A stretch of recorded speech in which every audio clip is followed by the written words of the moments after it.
मैं वायु की तरह हूँ, मुझे कोई बांध नहीं सकता। मैं सबका हूँ, मैं किसी एक का नहीं हो सकता। सारा संसार मेरा घर है, सभी मेरे परिवार हैं। मैं हर हृदय में रहता हूँ, मैं उन्हें कभी नहीं छोड़ता। मेरे पास कोई सिद्धि नहीं है, मैं कुछ नहीं जानता। आपको लग रहा होगा कि ये सारे मेरे स्टेटमेंट हैं, लेकिन ऐसा नहीं है। ये सब कुछ बाबा नीम करौली ने कहा है। शायद आप अब तक जान गए होंगे कि उत्तराखंड के कैंची धाम में बाबा नीम करौली का मंदिर है। कुछ लोग उन्हें नीब करौरी भी बोलते हैं। अक्सर उनके भक्त उन्हें महाराज जी कह करके बुलाते हैं। अगर मैं आपको इस मंदिर की अपनी पर्सनल एक्सपीरियंस शेयर करूं तो यही कहूंगी कि ये मंदिर, ये जगह किसी हेवनली फीलिंग से, स्वर्ग से कम नहीं है। आज हम बात करेंगे नीम करौली बाबा के बारे में। फिलहाल इनका मंदिर तो उत्तराखंड में है, लेकिन इनका जन्म उत्तर प्रदेश के फिरोजाबाद डिस्ट्रिक्ट के एक छोटे से गांव अकबरपुर में हुआ था और उनका रियल नाम था लक्ष्मी नारायण शर्मा। बचपन से ही इनका इंटरेस्ट स्पिरिचुअलिटी में रहा था। ये बजरंग बली के बहुत बड़े भक्त थे। ये बचपन में ही अपना घर बार छोड़ करके तपस्या करने निकल गए। काफी जगह घूमने के बाद गुजरात के एक बावड़िया नाम का गांव है,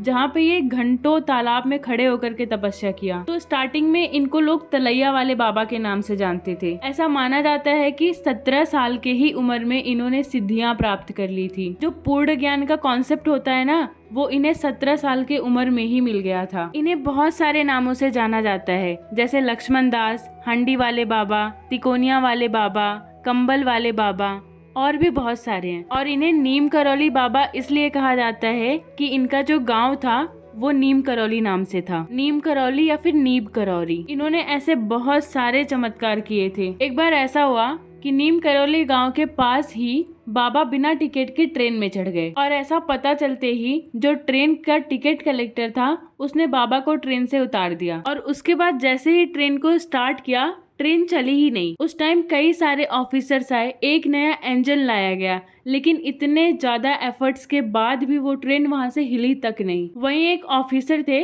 वो बाबा जी के बारे में जानते थे। उन्होंने ये सजेशन दिया कि जिन बाबा को तुमने अभी अभी उतारा है उनको ट्रेन में दोबारा लाओ, तभी ये ट्रेन चलेगी। बाद में वो लोग गए बाबा जी के पास, उनसे प्रार्थना की, उनसे बहुत सारी रिक्वेस्ट की। फिर बाबा जी ने हाँ तो कहा, लेकिन कुछ शर्तों के बाद। उनकी 2 शर्तें थी कि सरकार गाँव के लोगों के लिए उनके गांव के पास एक नया स्टेशन बनवाए, और दूसरा ये था कि रेलवे साधुओं को हमेशा आदर देगा, तभी वो ट्रेन में आएंगे। और यही वो चमत्कारी इंसिडेंस था जिसके बाद से लोग इन्हें बाबा नीम करौली के नाम से जानने लगे थे। एक बार उनके पिताजी को ऐसी खबर लगी कि उनके बेटे जैसा दिखने वाला कोई इंसान गाँव के साइड में तपस्या कर रहा है। वो वहाँ गए और उन्हें समझा बुझा करके घर ले आए और फिर उनकी शादी करा दी। इनके 3 बच्चे हुए। आध्यात्म के साथ जुड़े रहने के साथ साथ इन्होंने अपना गृहस्थ जीवन भी संभाला। कैंची धाम मंदिर अब जिस जगह पे है, वहाँ पे इन्होंने अपने जीवन के आखिरी पल बिताए थे। एक बार ये उसी जगह पे आए थे और वहाँ पे गुफा के अंदर एक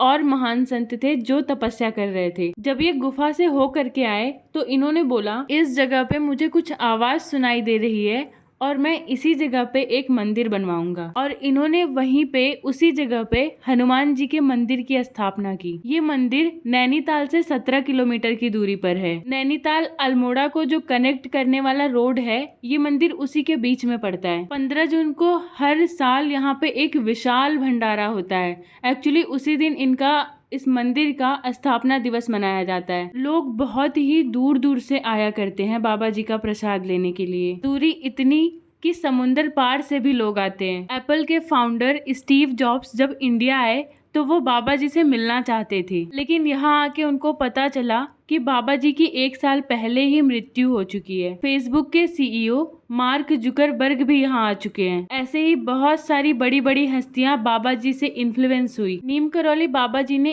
11 सितंबर 1973 को अपने शरीर का त्याग किया, लेकिन वो अभी भी हमारे आसपास, हमारे अंदर मौजूद हैं। So guys, thank you for watching the videos. अगर आपको वीडियोस पसंद आई, आपको वीडियो रेलेवेंट लगी तो लाइक करें, कमेंट करें और शेयर करें। और सबसे बड़ा काम, चैनल को सब्सक्राइब करें।